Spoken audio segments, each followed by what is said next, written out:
So hello everybody and welcome to our final week of our 4 pillars of health and well-being.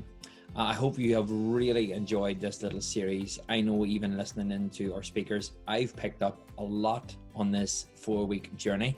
So a big thank you first of all to Gareth and Sarah, who very kindly were able to share with you all their knowledge and expertise. So that was amazing and massive shout out to them.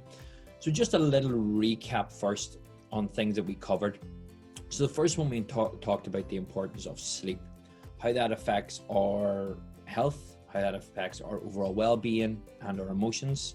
We then moved into looking specifically at our well-being and the idea of emotional intelligence.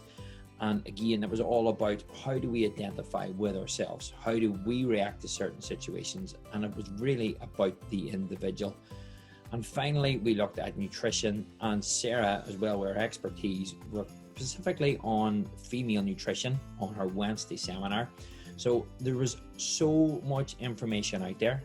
And if you haven't seen any of it yet, I would advise that you can go back and you can watch all the recordings from our introduction videos right through to the specific topic and then our live webinar. So those are 3 areas out of our 4. And I'm going to talk a little bit now about physical activity. Now, the reason that we do have this, at last, a lot of people would really pit this as the first thing. So if you want to be healthy, you think physical activity straight away. And you think, oh, training programs, and I need to be running 5Ks, I need to be doing 10Ks, I need to be lifting weights in the gym. Oh, I've seen this on Instagram, I need to be doing this. I'm here to tell you that you don't have to do all that. If you're actually focusing on the other pillars a lot more, for example, your sleep, get on top of that, your emotional intelligence on your thoughts and your feelings, and your nutrition, then your physical movement and physical activity is going to be a breeze. So this section is all going to be changing that mindset to thinking, physical activity is not the first thing. It's really important, don't get me wrong, but if we look at those other 3 things first, that's what we really focus on. So when we've got those 3 on board, now let's look at physical activity.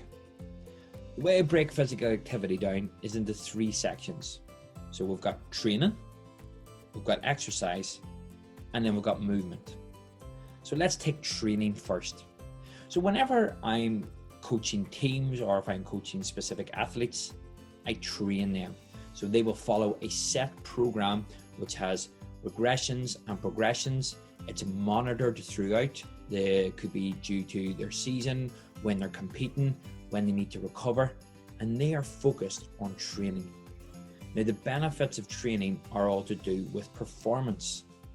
So what happens, what we find a lot of people do, is they think, oh, these players are doing this, I need to do that. But these players are doing this because they have a goal to perform. They are consuming types of foods because they want to perform. And this may have a detrimental effect actually on their body in a negative way. We always think that because people are training at high intense, it could be endurance athletes, it could be team sports, but what they're actually doing is putting their body through a lot of stress, huge amounts of stress. Now, let's take us, for example, if we aren't really going to be competing at a high level, we just really want to be physically active and fit, then if we adopt that type of training, it's not going to mirror up to our goals, which is to live a happy, healthy, fulfilling life, to be able to go to the shop and carry the shopping back in our 2 hands, to reach to the cupboard, to get out in the bed in the morning without a sore back, being able to tie our shoelaces. And even as we progress into our older age, one of the scariest things, or one of the things that old people actually fear the most, is falling over. So we want to be able to maintain and have physical activity or be strong enough to lift ourselves up from a fall. So if we are putting our body through so much stress, doing huge, crazy, high intense workouts, not being able to move out of the bed, always feeling achy and sore, and you think, no, I need to be training hard to get fit. Are you getting fit to live a healthy life? Or are you getting fit to win an Olympic medal? You got to answer that question yourself. So what is your why? Why are you doing that training? If you find yourself, if you're reaching towards a 5K, 10K, then fantastic. Yes, you can train towards that. You still won't need to go at a high intense level. You can go to your level. Ask yourself, why are you doing it? Is it for self-accomplishment? Is it for a certain time? Then yes, you will have to train for that. So that's the first part, is training. The next part then is exercise. And sometimes this can be like a bit of a gray area. So that's just us turning up to all of our studio classes, turning up to our circuit classes, doing our spin cycles. And again, it can be fun, but what is the reason behind it? And the reason I say it's a gray area, because we can push our bodies to a huge limit of just like really sitting all day for maybe 9 hours and then smashing out a 1 hour spin session or 40 minutes. What we're actually doing is putting more and more stress on the body. So you have to think about it. Why are you exercising at that high intensity? Why do you need to work that hard? Is there other things that you can be doing instead of that? Now, I'm saying this wrong. What I'm actually trying to say is I want you to think about it. Be more aware. Should you be standing 3 days not being able to walk up the stairs because you went and you did one random heavy crazy gym session and you do nothing for a week? I don't think that is going to benefit you either short term or definitely not long term. So that's where we have to think about, okay, well, why are we going to all of these classes? Why are we doing all of this? Now, if you can find your why and it mirrors up for you to be able to do that, for example, you may need to lose a lot more weight. You may need to increase your overall endurance. Well, that's fine, but what extremes do you need to go to? And have you looked after your sleep? Have you looked after your mindset? Have you looked after your nutrition? Rather than thinking, you know what, if I eat anything I want, if I go to bed late, I'll just absolutely smash out this crazy workout and I'll be fine. I'm telling you now, that is only going to send you one way. That's going to aches, pains, long-term ill health. So be careful about how you're exercising. The last one, which I love to call it, is just movement. If you are a parent, if you are recently retired, even if you just find yourself that you just want to keep yourself active, don't call it exercise, just call it movement. Going for a walk, trying something new, just getting out there on your bike, being physically active by moving around the house. That's movement. And this is one thing that we need to do a lot more of.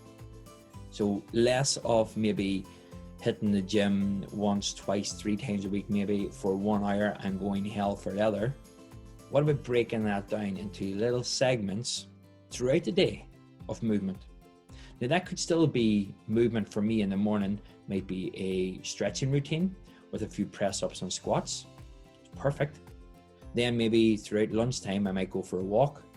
And then I might get in a little bit of my gym session, but it doesn't have to be that hard. Then I maybe go and out on the bike too in the evening. Again, don't have to spend hours at it. It could be 20 minutes. So ask yourself, what are you doing to keep active and to keep yourself moving? So one thing you should always remember is that you should move at least, do some sort of movement, a purposeful movement, every single day. Every single day you should move the body. That can be your walk, your cycle. Maybe if you even do follow a little exercise class online, if it's not really making you that you're lying down on the ground. Afterwards, if you're able to do it every single day, you're going to actually build up the strength and resilience throughout your life. And that is what we want. We want to be able to move every single day for the rest of our life. I want you to think about that. I don't want you to think about now you're going, God, I'm going to do this 6-week program. I'm going to feel amazing after it. What are you doing after? What are you doing then to maintain and sustain that? 6-week, 12-week programs are fantastic, but it doesn't stop there.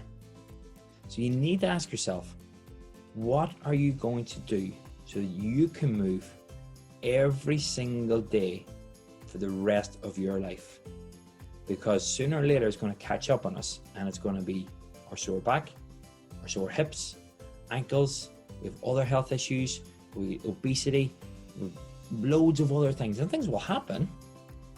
But did you move every day? Did you give the body your 4 pillars? Have you got top of your sleep? Have you got top of your mindset, your emotions? Have you got a top of your nutrition? And have you got on top of your physical activity?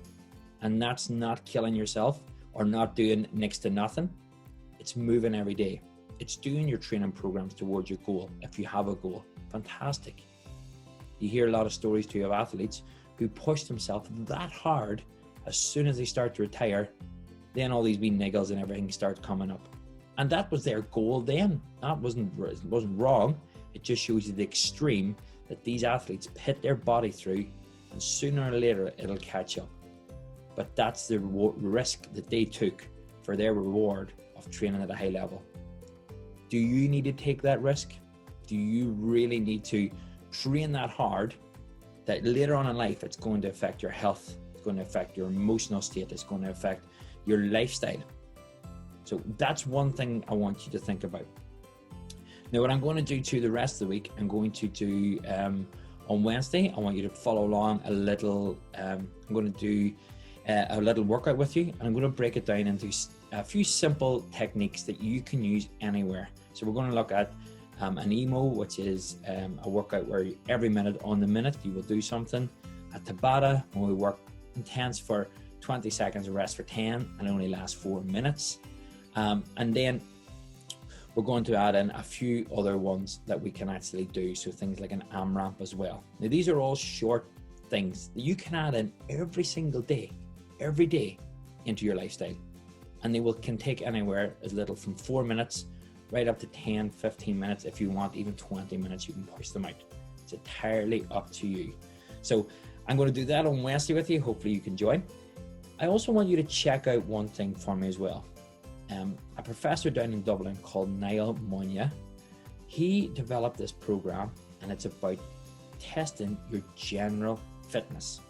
So if you go onto your search engine on your computer and type in Operation Transformation, it's a program down south, and he's come up with this program to test how fit you are, general fitness for everybody, and he's broke it down to males, females, and different age categories.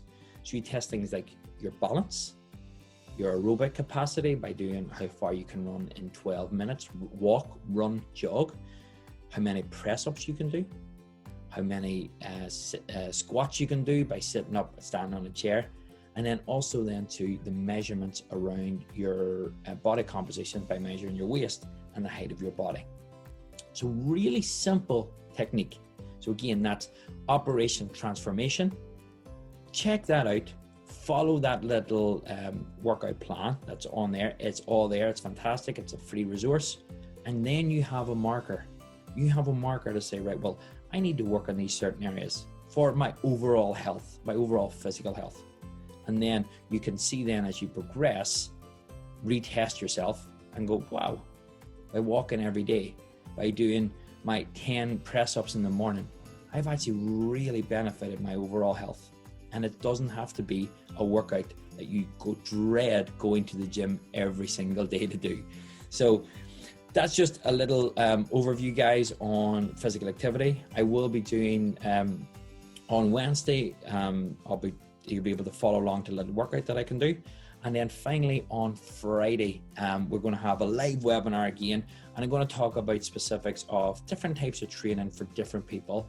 And I really want you to come on and start asking me questions. What should you be doing? How long should you be doing it for? How many reps? What's the difference between building maximum strength? What's the difference between building power? How can you develop longevity through exercise? So these are things that we're going to talk about on the Friday. So guys, thank you so much for taking the time. Thank you so much for this last 4 weeks. It has been amazing. The feedback we have got is superb. And I look forward to catching up with you on Friday. And again, if there's anything that resonated with you in this, watch this video back again, and I will pick it all up again on Friday with you guys. So thank you so much. Cheerio. Bye-bye.